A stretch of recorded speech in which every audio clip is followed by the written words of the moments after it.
The goal is not to be happy all the time. The goal is actually to feel joy all the time. And you can actually feel joy even in the struggle, because the joy comes from being in service to serving something greater and to enjoying the process of it. And it's also bringing joy to the moment to moment, like single tiny moment of joy that brought me to the present moment right there. What's going on, Better Than Rich Show listener? Today you're in for a treat with Alex Kremer. He is the founder of the Alluviance movement and the Rising Leader podcast. You got to check out what he's up to. Alex absolutely crushed it in business and now is taking that and leading others. He works with a lot of people in sales, particularly inside corporations and tech. He's super successful at what he does. But not only that, he has one of the biggest hearts you'll ever see. He has a presence about him that I think you're really going to enjoy as well. Alluviance and what he's up to there is really about, helping leaders connect to purpose, community, and growth. And so we get into all that. We get into his meditation practice, how to, of course, crush it in business, but also find a deeper meaning and purpose in life. So if that is something you're interested in, stick around till the end. You're going to love this. And without any further ado, let's get on with the show with Mr. Alex Kremer.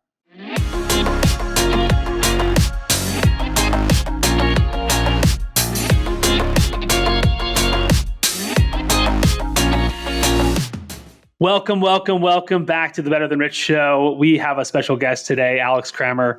I'm obviously here with my co-host, Mike Abramowitz, and we're just excited to have you on the show, man. How you doing today? Dude, I'm doing really good. I've been looking forward to this for the past month or so since we've had it on the calendar, so I'm grateful to be here. I know, man. It's exciting. And Mike, I'm excited for you to get to meet Alex too. Yeah, he's an awesome guy, and I know that you guys will hit it off too. So, yeah, man, I'm just pumped to dive in with you. Obviously we've known each other for a number of years at this point, and it's just been really cool to watch your journey, right?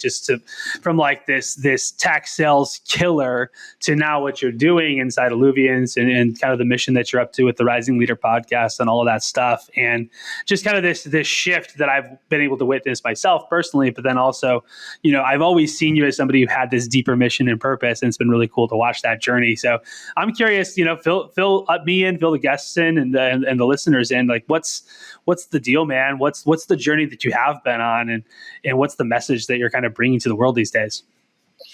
It's funny. It's when I think back to when I started this journey in a commitment type of way, really was committed to going inward and to bringing forth my mission. It was right essentially when you and I met back in 2017. And I still remember when I joined, the community that you were leading and being on, I think you were doing like for 3 straight months or 3 straight weeks, something like that, a call a week with like the crew that started in that community and you supporting us in our journeys. And so I look back and so thanks for those kind words. And also you very much supported me on that journey in a lot of types of ways. Sometimes it's easy to forget, how, even though it is something that like, it sounds almost strange or braggadocious to say, where some like people have told me that I've changed their lives. It never really quite connects, I never fully received that. And so it's really helpful when someone does reflect that back to me.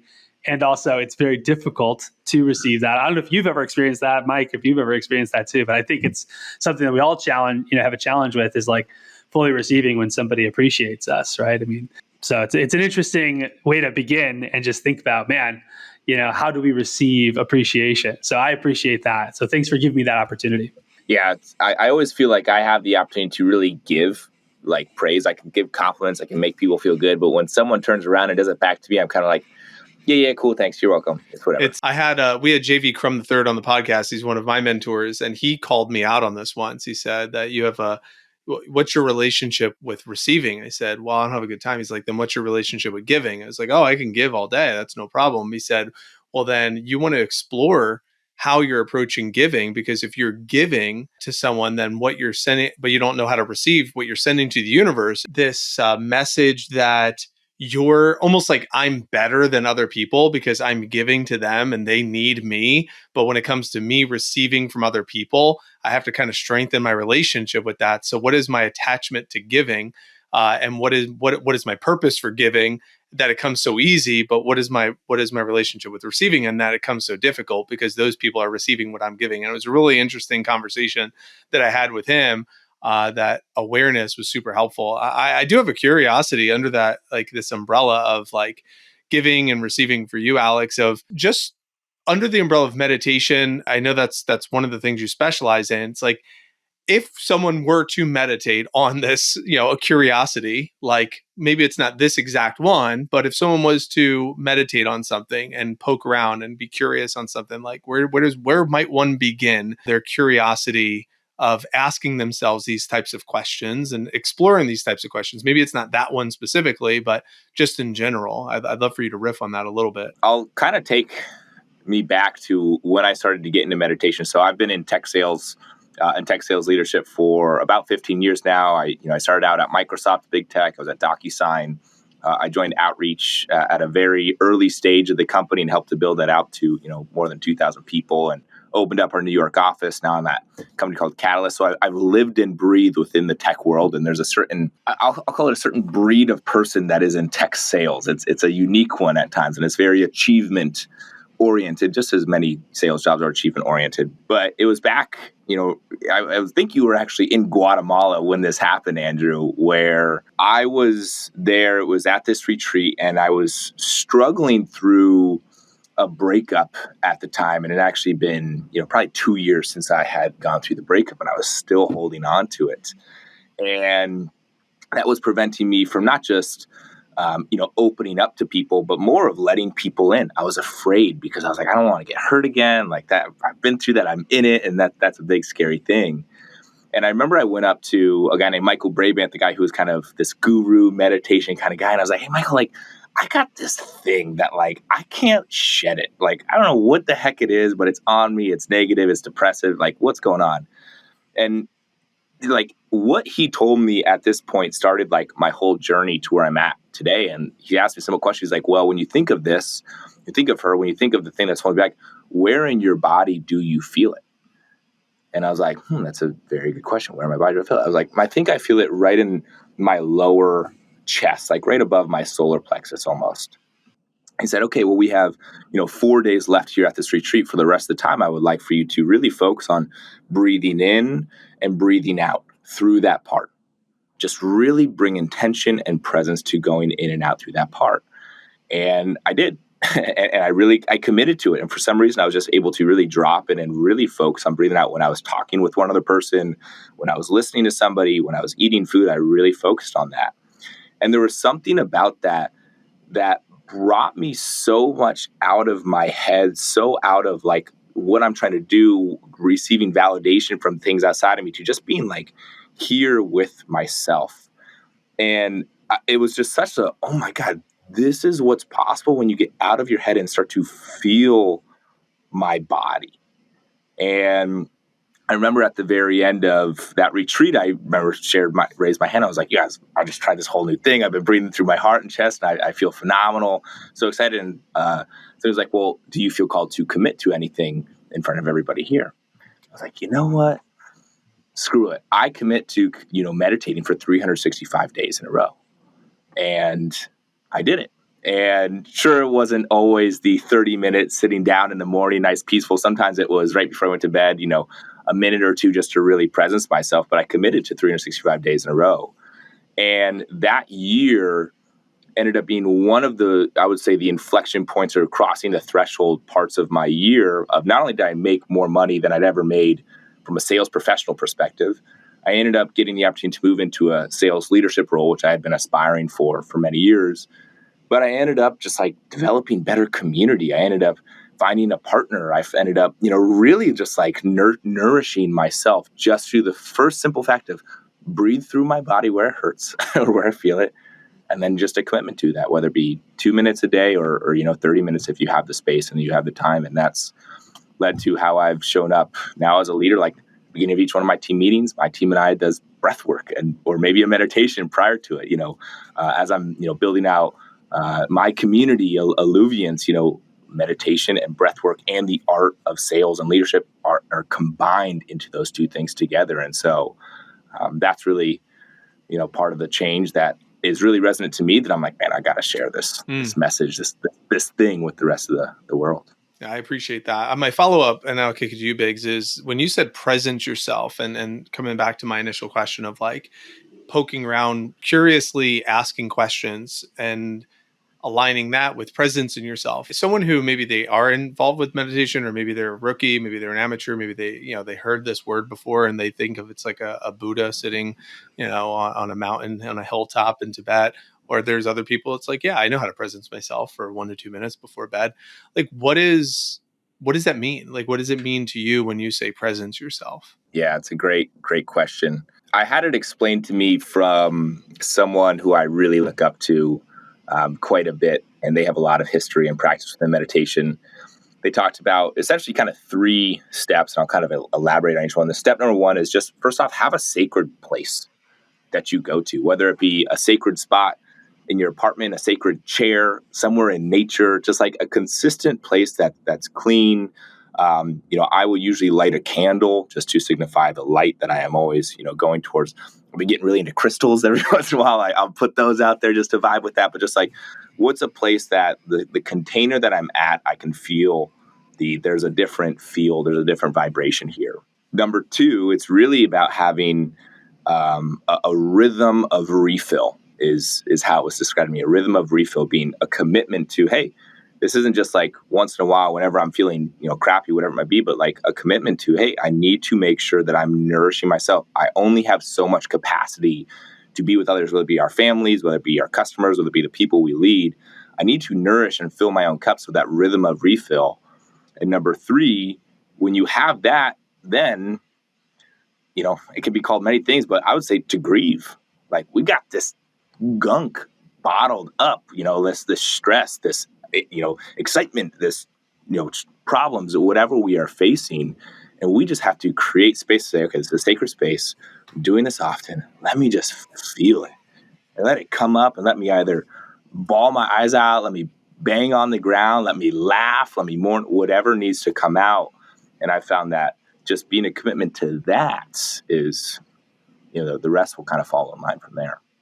Well, I love it, Alex, and I love the presence that you're bringing to the show, as well. And it shows that you have that presence, you have that rhythm of refill, you have that that sacred time that you're bringing. And then what that does is ultimately it kind of deepens the presence that you're able to bring to each interaction.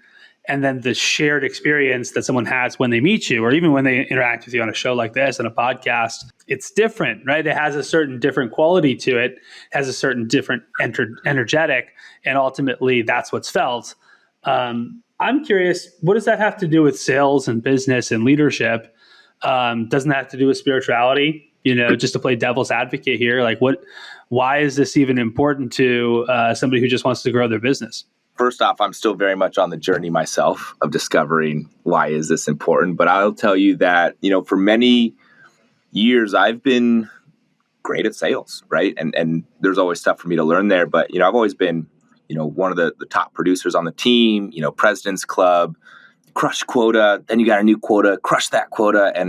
And that's great. And I'm down to make a whole bunch of money and live an abundant lifestyle, in terms of a wealthy perspective.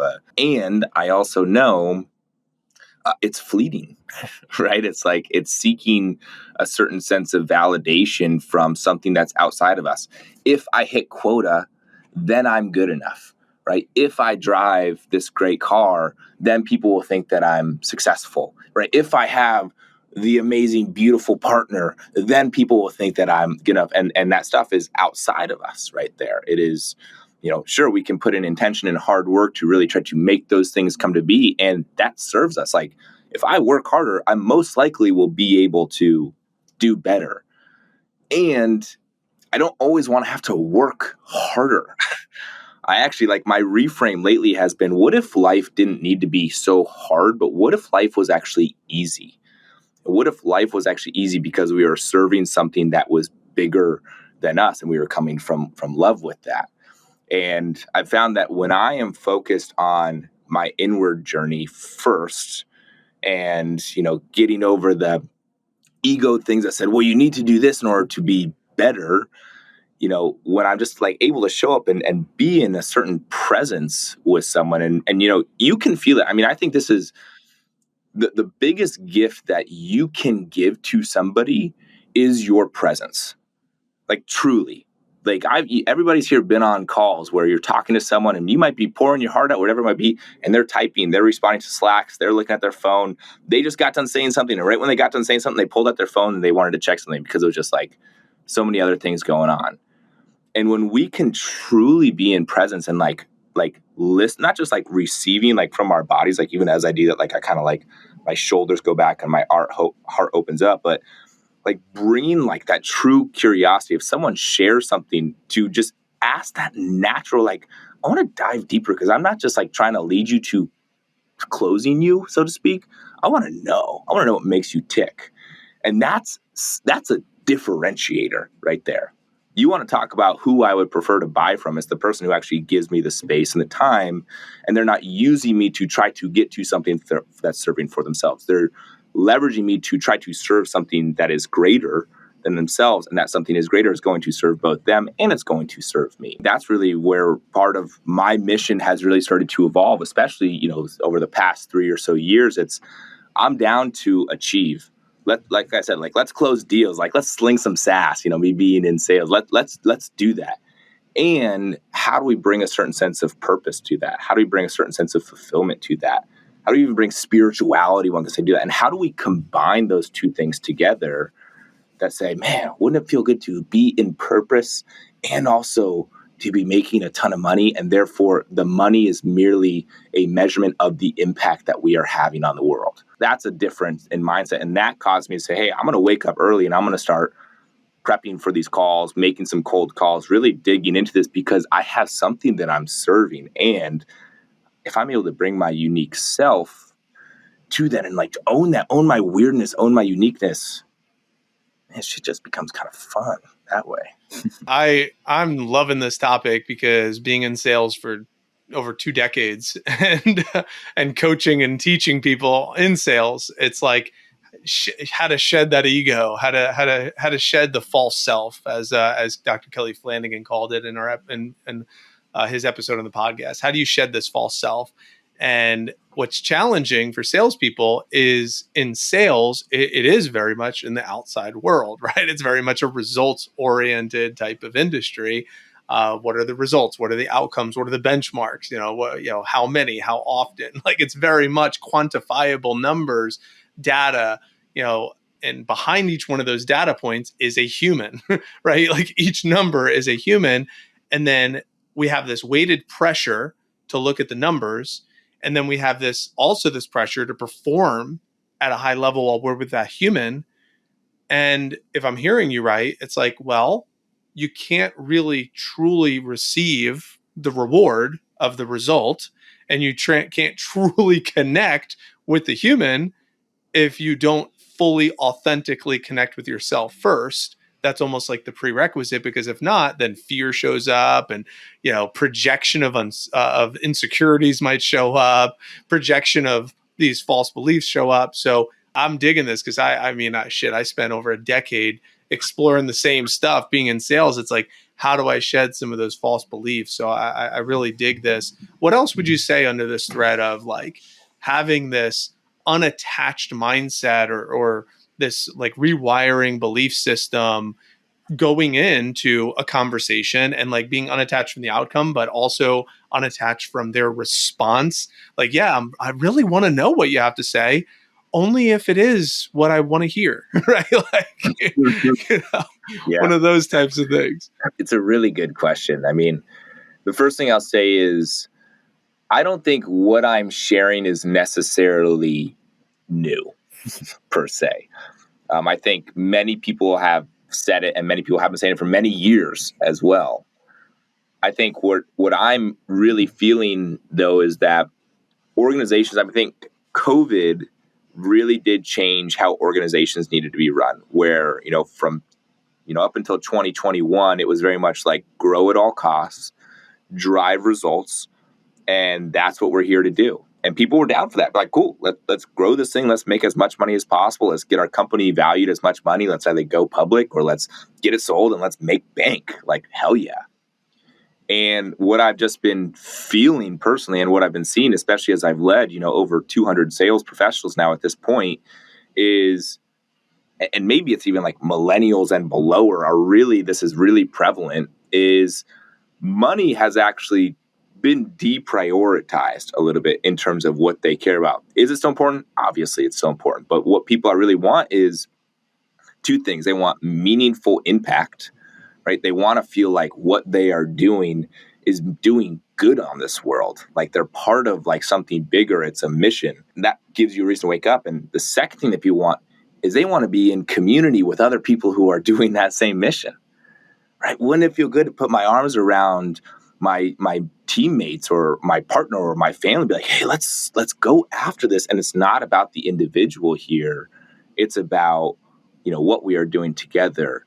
And when that starts to occur, there's just a certain, you can't not rise as, a professional, as a leader, right? Then when it comes to having those hard conversations or having a certain standard, because the team is really saying, hey, I'm not in it just for me. I need to show up for my teammates and for the cause. That becomes, I think, the key thing that really, if organizations don't figure out how to solve for that, I don't care how good their product is, it's going to go down. I just foresee that. But if companies can continue to evolve and put leaders at the top who are going for something bigger versus just going for hit your KPIs and hit your number, that feeling will be felt throughout. That transmission will come off as people are speaking with each other, as people are speaking with their clients. Clients will be like, there's such a good feeling I have about these people because they're sold on the impact right there. So I'm so stoked that I get to be alive during the time when this evolution is changing. And I've been a part of, luckily, a few organizations who have really started to understand that and started to make big changes. And I've been a leader who's really tried to promote that. I'm like, there's something here. Let's start to steward this new way of thinking. Let's bring forth a new wave of rising leadership that is believing in this. I'll definitely kick it big. I reached for a book on my bookshelf as you were riffing there called Conscious Capitalism, and it was recommended to me. And I really love the book. I love how it ties into a lot of what you're saying from an organizational standpoint. And one of the things I have it folded. I haven't looked at this book in a little while, but I remember it where page 46 and 47, the author talks about examples of higher purpose, like Disney to use our imaginations to bring happiness to millions, Johnson & Johnson to alleviate pain and suffering, Southwest Airlines to give people the freedom to fly. Like these are some of the biggest, names and biggest companies, and they're leading with some sort of purpose, not just let's reach $1 billion, $100 million. Let's get this many followers. Let's get this many sales. It's like something deep, BMW to enable people to experience the joy of driving. So they've built these lasting organizations. The founder of Whole Foods, for listeners who haven't heard of the book, that's essentially who wrote this book. But it's like the story there is really beautiful of how he designed the organization. The original Whole Foods in Austin flooded at one point, and all the community members came out and cleaned up the business so that way they could have their community grocery store again. It's just how can you, listener, build a business and build an organization with this consciousness in mind, and this community in mind, along with the capitalism where it's supply and demand. Let's all get wealthy while making a difference. There is an end, and I think society has an or has positioned an or there, which is just bullshit. So I really love this conversation so far. So. Yeah. And also how do you truly bring it into, I feel like sometimes these concepts or ideas get co-opted, or maybe, people kind of speak to, they see a trend in the marketplace, right? And then all of a sudden every company is virtue signaling to the millennials and to the Gen Zers and saying, here at, fill in the blank company, Norfolk Southern, we really focus on making an impact for the environment, right? And it's something happened in Ohio recently. Maybe you should check that out. And so it's just what is going on? How do we make sure, and how do we differentiate, and how do we have our wisdom and discernment, gauges set so that we aren't just simply kind of falling prey to, what an organization claims as their values, but really, ultimately at the end of the day, it's about the almighty dollar, or it's about something else. Rather than what you're mentioning. And I think I would love to maybe hear, one of the things you said about your leadership style, and you're the head of sales right now at Catalyst. I don't know a ton, admittedly, about what you guys do. Maybe you can talk to that a little bit. But ultimately, I think the style of leadership that you're bringing, where you say, yeah, we start our meetings with meditation, or we start, we have conversations that are really conscious, and we're creating a community and a culture where, yes, we have standards, but ultimately it's also about the personal self-actualization of the individuals, on the team.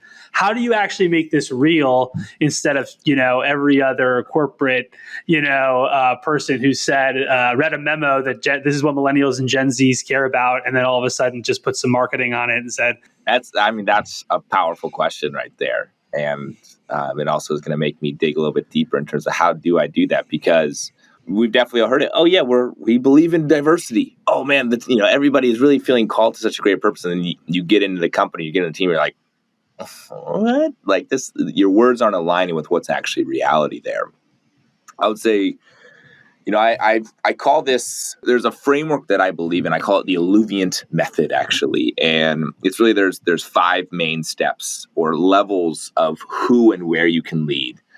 And, the first step is always to lead yourself.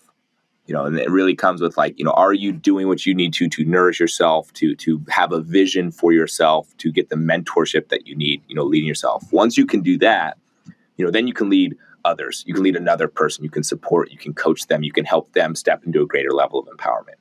Once you can lead another person, then you can lead, the third step is you can lead a team, right? Lead a greater group of people working towards the same thing. I still remember when I loved playing softball. And I remember one of the first years that I got my softball team together, I loved it. I loved when people would come to the field and I just give a little bit of a fist bump, be like, hey, I'm down to have a great time. You're my friend, but let's freaking win this game here. You know what I'm saying? Let's get after this. Let's beat this team here. And that competitive spirit. So I love the team aspect. And, once you can lead a team, then you can lead a culture. Right. And it's really starting to say, who else are you going to be leading that's maybe not your direct report? Maybe there's another leader who's at my same level, but on a different team. How can I make sure to lead them and they can lead me to go towards a higher cause, a higher purpose? And once you can lead a culture, the last step is then you can lead a movement, right? Then you can start really changing, how people are showing up. I'm so grateful that I get the opportunity to do is if I show up as a leader like this to some of the sales professionals on my team, the individual contributors, and I'm one of their first managers or second managers they've had, and they see how I talk and how I, what I'm committed to, they're like, well, this is just how leadership is. When I eventually go to a different company where I step into a leadership role, this is the way that we're supposed to be, right? It's like I'm passing the torch down and be like, this water tastes good. You should try it out, at more places. But I mean, it all really ties back, Andrew, it's a good question of how do you actually do it? For me, to be honest, that step number 1, I have to be a commitment to it, man. I am committed to this path. I'm verging on I'm obsessed with it. Whether I am really focused on, my meditation, my breath work, I journal every single day. I'm constantly receiving mentorship and coaching from different people and from different communities. I am doing the deep work. I am going inward and I am excavating the parts that don't feel good enough, that feel my imposter syndrome. I am working on what my vision statement is, generally once a week. I mean, there's, one of the reasons why I chose, to start Alluviance, which is essentially my community for tech sales professionals who want to step into something greater than themselves and become a badass sales professional, is because I've been a part of these communities for the past, 6 or 7 years, and I've gained an immense amount from it. And just by the proximity of going to a quarterly immersion/retreat, speaking on a biweekly basis with my coach, being in community with other people, I can't help but just start talking like that, start integrating that, start living it. Maybe not at the beginning, but it's just did I find myself becoming more present after 2 weeks of meditation? Maybe not. I can tell you I'm a hell of a lot more present after being a commitment to, meditation for the past, 8 years. every single day. Like I start to find myself saying like, oh, wow, I'm really coming from something externally.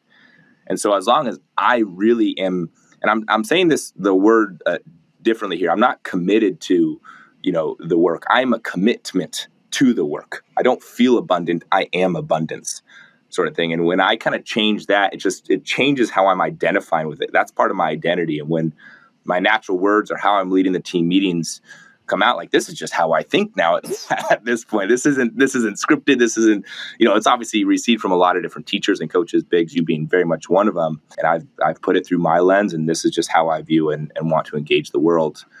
And I'll just say, like, I'm at the very beginning of the beginning of it. Like, I'm not about to raise my hand and be like, guys, I figured it out. Here's how you do it. Here's how you find purpose. Here's how you get more self-connect with yourself. Like, I'm very much like, hey, I've learned some stuff, and like, dude, I haven't even scratched the surface. It feels like what the shit is that I'm starting to uncover here. Yeah, totally. And I love the humility that you're bringing in, Alex, and also just, you're somebody who's living it, right? And then that lived experience is being shared, and it can't help but change you. And also, it's kind of one of those things where you don't have to really pretend. You can just kind of be yourself. So I love the 5-step pyramid kind of approach there that you kind of outlined. And it's also like, at any point, if you fail to secure the foundation, that could be a problem, right? And then all of a sudden it kind of jeopardizes some of the stages at the top, even if you have the capacity to make those sorts of impacts. If you forget to lead yourself, or you stop leading yourself, or something's getting in the way, and you're not seeking mentorship, you're not getting leadership around it, then that's going to be a problem for the future. So, Mike, I'm curious what's coming up for you, man. First, I want to say I went to a Kyle Cease seminar once, and he said 2 hours a day, every single day, to meditate. And he said, I just sit there for 2 hours. I was like, well, if this guy could do it, I could do it. I was like, all right, I'll do it for 7 days. And my longest ever was maybe 12 minutes. Like, I used to have like Noom, I think was the app I had at the time. And it was like, all right, let's try this. Let's set the timer, and feel like, oh, this had to be an hour. And I was like 8 minutes. And I'm like, what the, it just like felt like an eternity. So I attempted. I didn't get there during the Kyle Cease. I got there by Dr. Joe Dispenza with his. But the idea that you're saying, okay, you could present yourself to start a meeting for 1 or 2 or 3 minutes, I think is really great. Well, one of the things I wanted to bring up that was resonating with me, what you were talking about, is essentially being this, following your process. Let me lead myself, and then once I lead myself, I can lead you, and then once I lead you, I can lead a team, and then I can lead an organization, then a culture, whatever that map was. And one of the things that resonated was, I don't know if you ever saw that TED Talk where he talks about how to create a movement. And it's like this, he says there's a lone nut dancing in a concert. And it's like this first person that's like lonely dancing, like weird. And if you haven't checked this out, you should check it out, listener. And it's like, he's the lone nut. He has courage. He's courageous. He doesn't care. He's already had the conversations with himself. He's doing the practice, and he's unattached. And then that one person who explains this in the TED Talk says the first follower. He embraces the first follower, like you were talking about softball. The first follower, high fives, let's win this thing. You're a part of this. And that first follower is really the leader. And now the first follower is the leader. So it's like, I'm not the leader, you're the leader. And then that attracts that third person. And he says, three's a crowd, and a crowd is interesting. And then once there's interest, then it's like, okay, now we have a team. And then other people want to join this team. And then it's like the people sitting on the lawn start flooding, because now it's like, I don't want to miss out. I guess I got to join this thing. And it's a really cool, fun way of saying a very similar thing that you're describing here, Alex, which is, how can you as the leader have enough vulnerability, willingness, courage to sit and meditate for 365 days, now 8 years? How can I, listening to this, muster up the willingness, the discipline, the desire, the willingness to just be that version of me? Like, what would you say to that? Because to be disciplined is sometimes tough. I would also say that my discipline has come out of necessity as well. I mean, I look back to, 2017, I was living in San Francisco. I was living in a hole-in-the-wall apartment. I was working at a job that was making me really good money, and I was feeling unbelievably depressed and a lack of fulfillment. Like, it was kind of one of those points in my life that I look back and say, wow, that was a particular low point that, really catalyzed me to make changes and to seek help. And I remember I was there. I mean, I was drinking almost, it wasn't a weekend warrior. I was a weekday and a weekend warrior. I was, out. I was, again, making good money, and also just my priorities were out of alignment. And I still remember waking up one of the days and be like, shit, I do not want to wake up. Like, I do not want to, even go to work or see anybody. It was like, truly, when you imagine, that bottom of the barrel depression, like, it was close my door, turn out the lights, there's trash everywhere in my room. It was like, I don't even have the energy to do that. And it was, for me, I had been groomed as a child that when somebody asks you, how are you doing? You say, I'm doing awesome. Because what it does is, first off, they hear it and they're like, oh man, this person's doing awesome. I want to do awesome. And the second thing it does, if I say it, it'll go in my ear and start to brainwash myself into feeling like I'm doing awesome. And sure, that's kind of helpful, but it's also pushing down these really tough negative thoughts that I'm having.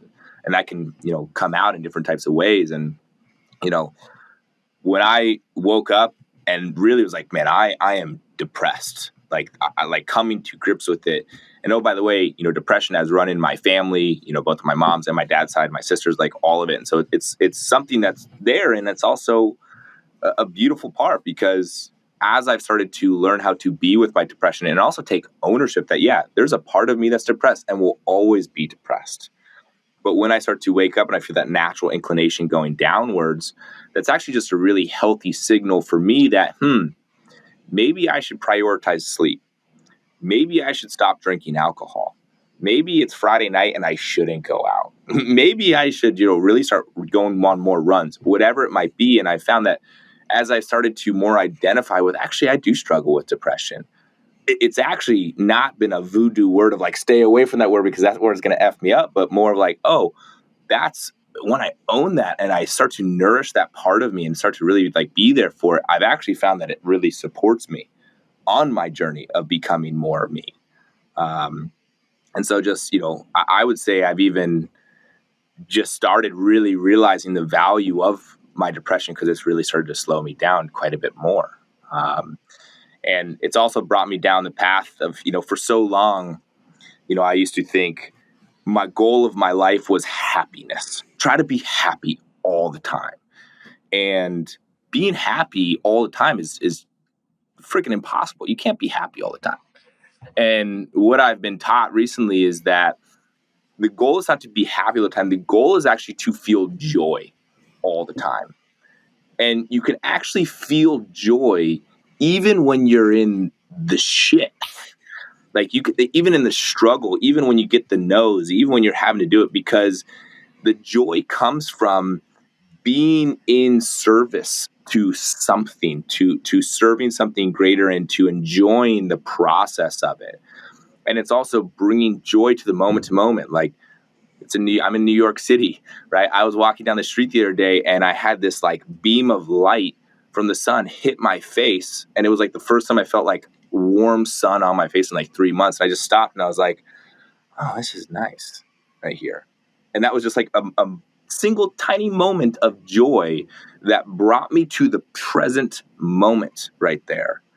And so that's really bringing me to like how to embody this more. Is this, yes, I'm down to have a vision, but I also want to bring that vision to the present moment. And the way that I bring that vision to the present moment is to try to find the joy in the sunlight hitting my face, in the struggle as I'm working with a particular, sales professional that he's needing or she's needing to be developed in a certain type of way, and we're figuring it out. Sort of thing like, oh, I can get behind that. That's awesome, man. I love that and appreciate that. And I think it's, I think a lot of people can relate. Listener, I'm curious if you can relate. If so, you can let us know in the comments here or leave us a review with a question or a comment on how you're enjoying this. I'm curious, earlier you mentioned this word grief. Here you're mentioning this word depression. I mean, and I can definitely relate to the whole, kind of drowning my sorrows in alcohol and those sorts of things too. I'm almost to a year, probably when this releases, I'll be at about a year of no alcohol, going strong and just like I don't know exactly what I want my relationship to look like to it, but I know that it was definitely a coping mechanism. A way of knowing if you have a drinking problem is your drinking causing problems? Then you have a drinking problem. That's how I look at it. And so I don't know if I'm an alcoholic or not. I haven't done all the 12 steps and all that stuff, but I think it's just, I've noticed that just lot better, more level, headed, not falling into those bouts of depression and fear and anxiety. And then just, this concept of like, okay, maybe I should prioritize my sleep. Maybe I should hit the gym. Maybe I should, not go out on a Tuesday night and like just making different choices, and how much of our, depression actually is just kind of our own making in some ways, right? And that relationship between order and chaos, at least for me, from my life, and I think for most people's lives in the modern culture, we have too much chaos, right? Like it's just too complicated. It's too much going on. It's too fast. There's too many signals and messages flying at us. We're trying to do too much. We're trying to be too many things to too many people.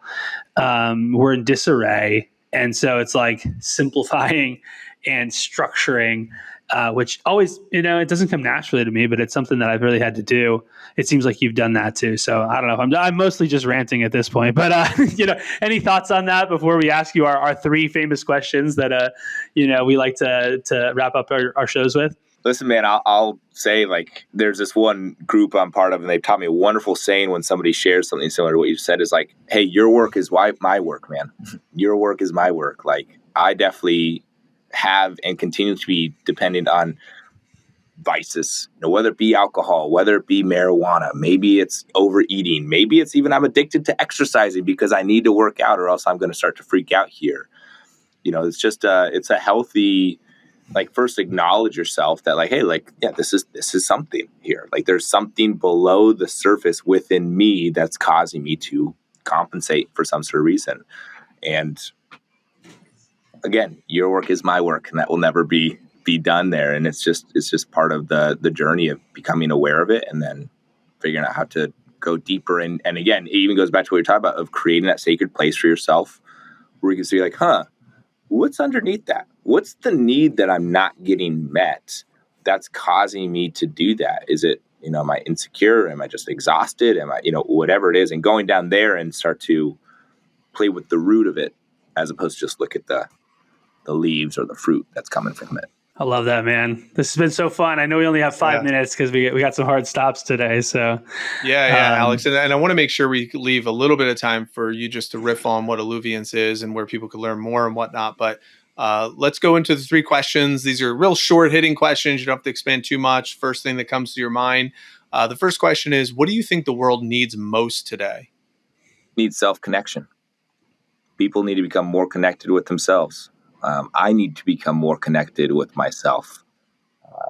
And the more we can do that, the more I think it's going to allow us to therefore then connect with other people, not just via social media, this fake world that we have out there, but to really, when we're connected with ourselves, we can connect with other people. Just listened to a Russell Brand, Joe Rogan episode for like 4 hours, and they were talking about embodying everything. I really love that theme. So I'm definitely hip to that right now. Question number 2, what 1 to 3 books do you think everyone should read? When I was in that state in San Francisco in 2017 and depressed, my sister, Holly, she recommended me a book called The Way of the Peaceful Warrior. And it's actually a book I'm rereading right now because I remember how impactful it was. And it was just really about learning how to deal with the hardness of life, of the depression, of the challenge, of the looking for something elsewhere. And it says, and it explains it in a really wonderful narrative of a student at Berkeley and finding a sensei. And I'm not sure if you got it right there, Mike, but it's one of, I literally bought it. It just got delivered yesterday. I just bought it. Dude, serendipitous right there. Serendipitous. Oh my God. I haven't opened it up yet. Yeah. That's a great one. I got two more for you. One is the Celestine Prophecy. Celestine is Celestine.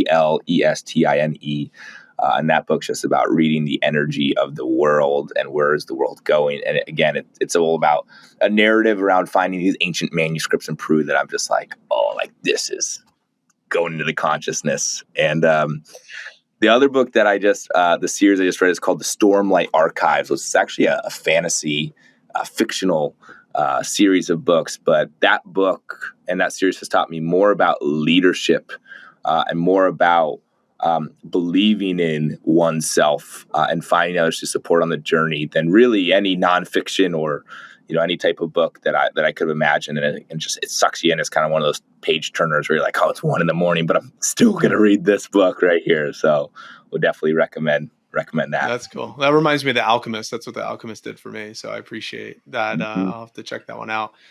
Third question, before you tell us a little bit about where people could find you, is what does it mean to you to be better than rich? I think it's to be better than rich. There's a few things there. It's number one is to have wealth, and wealth can come in the form of love, and come in the form of community, and come in the form of spaciousness. I mean, I think when I think of being better than rich, I imagine waking up in the morning, having a nice long morning routine, getting my surfboard and going out surfing, and then coming back and maybe having a call or two with, some powerful, cool people, and also just spending time with my family. Like the spaciousness to do what you want to do, and also to live a meaningful type of life. And man, if I can do that, my heart's going to feel golden there.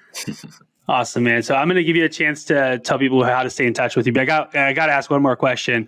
This is the most important one of the podcast. Should I grow out the man bun? What are the pros and cons of the man bun? Like, what do you think, man? Yes or no? I absolutely, you should do it, because you're definitely coming back. Yeah.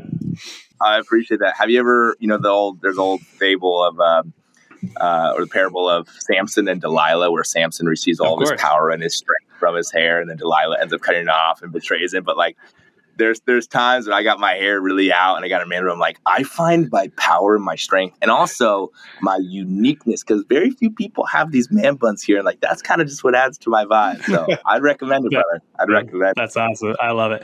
Well, hey man, how can people stay in touch if they've really enjoyed this conversation, want to learn more about what you're up to with Alluviance and the podcast and your immersions and all that? Yeah, man. First off, I'm on LinkedIn, Alex Kremer. If you want to check out Alluviance, check out alluviance.co, alluviance.co. By the way, Alluviance means to be in a state of flow as you are learning and growing and developing. So you're not yet at your peak, but you're like, oh, I'm starting to get it. So I'm feeling very Alluviance or Alluviant. But listen, I mean, I've got my podcast, which, by the way, Biggs, you will be on my podcast as well, on the Rising Leader podcast, if you want to learn more or listen more there. We've got a couple of upcoming immersions. One's going to be in April in LA. We got one coming in Austin in July. And it's really, the goal is to bring tech sales professionals together to help people find something and serve something bigger than themselves, and do the inward journey, and do that within a community of people who are trying to change the world. So if you're interested, check that out. Besides that, it's been an honor and a pleasure to be on this. I appreciate what you guys are doing here for sure. Yeah, man. Hey, this has been super fun. Listener, if you've enjoyed this episode, it's your turn to spread the word. Make sure you leave a review, and also share with a friend if you've enjoyed this podcast, so that more people can learn about what we're up to here at Better Than Rich. And Alex, this has been super fun. Mike, this has been awesome. And listener, thanks again for being on the journey with us. Until next week, leave today better than you found it. We'll see you then. Bye. What's up, guys? Biggs here. I hope you enjoyed that clip. If you did, go ahead and check out the other video that's being recommended on the screen right now. You can also subscribe to our channel. And then if you really are interested in what we do, go to automatedelegatesystemize.com to learn more about what we're up to. Thanks again.